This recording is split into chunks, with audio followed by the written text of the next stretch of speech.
Hello. How's it going, guys? Hope that everyone's doing well. This is my second video, and I want to thank everyone for chiming in. Thanks to everyone who commented and liked and talked about the last video. I really appreciate that. Really excited to get to talk to more of you guys in the beard community and anyone else who's tuning in and wants to be part of it. I hope that these videos are helpful and encouraging to you guys who are looking to grow a beard, and I hope that we can trade tips and stuff like that. Other bearded gentlemen who are doing what I'm doing as well. So I want to invite you to join me on my journey regrowing my beard. Here, hashtag grow a beard. I'm not exclusively the only person using that. There's other people using it. Not a ton. When I looked at first, there was not a lot of activity on it, which is why I'm like, okay, cool, I'll go with that. And then apparently there is some activity on it that somehow didn't come up in my initial search. So, oh well. We will hang out with whoever else is in that hashtag. So I have three things that I want to talk about today, and then I will show you a close-up of my lovely face. So first of which is Chapstick. Chapstick is your friend. So these videos are all about trying to help you kind of get through the things that may deter you from wanting to stick with some type of commitment to growing your facial hair out. And so having some chapstick is definitely a big key in terms of helping make sure that you get over one of those hurdles, because one of them is your lip is not used to prickly little hairs growing over it and or touching it and poking it all throughout the day. And so having some chapstick will help soothe that pain. It will also keep you from wanting to ever do this, kind of like some guys munch, sort of as it grows in their mouth. I think a little bit gross, but whatever, it'll keep you from doing that too. So it's always good to have some around so that you can go like this. In case you've never seen chapstick applied or don't know how to do it, here's a little tutorial for you, a few second tutorial, just like that. And your lip is protected and kept moisturized and safe from the new hairs that it's getting familiar with. Also, I noticed just like anyone who has removed a beard and maybe is doing what I'm doing, like regrowing it, is it really helps with how it feels suddenly to not have any hair on your face. It's like your lips are exposed to the elements, and that also is very helpful. So that's another reason why I'm using it too, twofold. Then the second thing I have to go over today is making your 3-month commitment and kind of slash patchiness, right? So they tie in together, and so I just figured I'd talk about them both in one point. Having the 3-month commitment is really important because the patchy stuff, right? That always deters people early on. They're like, oh man, I don't think it's gonna grow in all the way, or hey, how long do you just stick in there until you just call it quits? Don't call it quits, at least give yourself 3 months. So one of two things is going on there with that patchy stuff. Or three things really, okay? So the first thing is, yes, maybe quite indeed, there is no hair that's ever gonna grow there ever. The second thing is that it may just be growing in a slightly different direction, so it's harder to see, or maybe not quite as noticeable, or slightly different color. Or it may be that it's just slow or thinner there. All of which I feel gets solved with the 3-month commitment idea. When you go to 3 months, you're gonna notice a couple things. First of all, you'll be like, oh, you know what?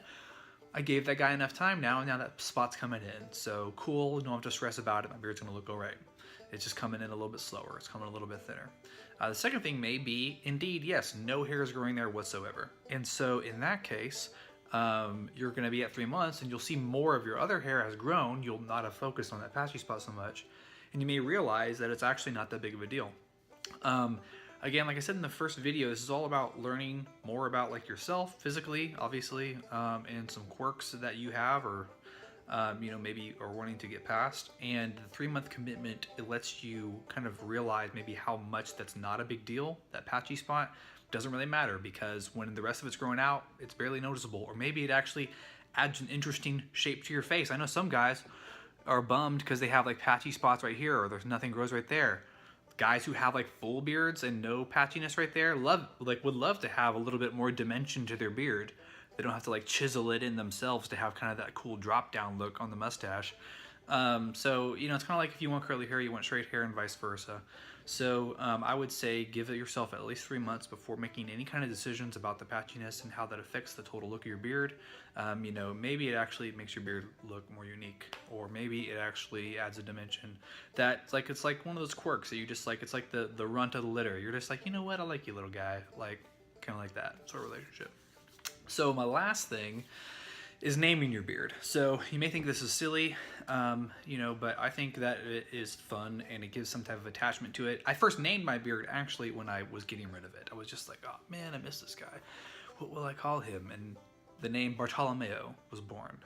Bartholomew for those of you who speak English, of course.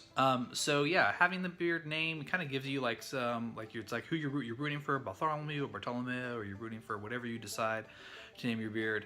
Yeah, I think it's kind of just like naming a dog or naming like your favorite pen or something like that. It's just kind of like the attachment that's there. You kind of give a name to it, and it'll keep you maybe a little bit more invested from just being like to death with you. When it has a name, maybe it won't be so easy. I will now show you my face. So here's what I got. It's been, so since the last video that I showed you, which was filmed on the 1st of January, it has been 9 days because it's the 10th now. So, you know, my beard's coming in faster, honestly, than I anticipated. And I don't know if that's, maybe I didn't get as close to shave as I thought I did. I felt pretty smooth, but then again, I was coming off of a large beard, so maybe I was wrong. But anyways, you guys saw it there on the 1st. So from the 1st to now, this is where I'm at. So I'm starting to get a little bit of irritation under here on the neck part, which is always the first thing that guys usually start complaining about. And I'm gonna have either in my 3rd video or a standalone kind of video, I'm gonna have one just on the neck in general. I don't wanna make a long video of like this, what I'm making now, and then lump that in.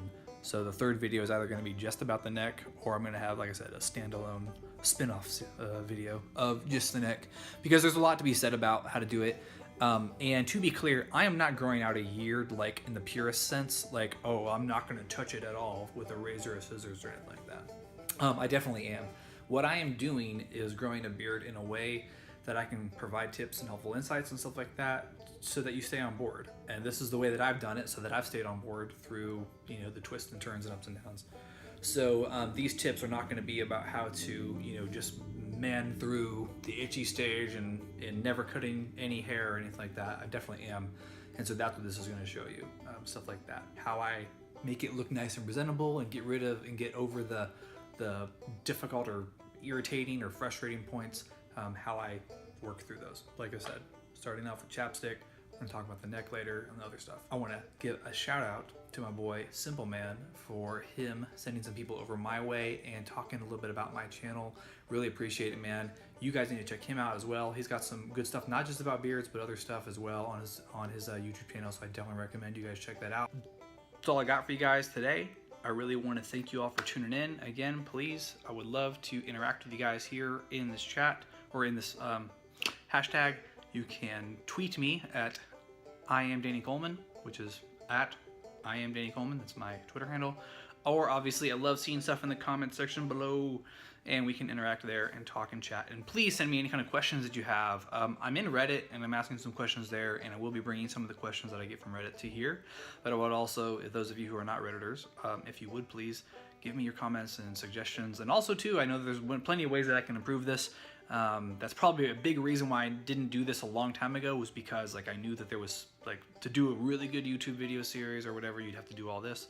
But hey, at least I'm getting it out there now, but I would definitely appreciate your feedback so that I can begin to improve it. So hopefully this was a little bit of an improvement today. I'm standing up, so I think I have a lot more energy than I did last time. Also, I've got my marker board and I've got it in play, and I've got natural lighting, so I'm pretty happy with how things are going. So continue to give me your questions, comments, and feedback. Like, share, and subscribe, and all that cool fancy stuff, and I will catch you on the flippity flip.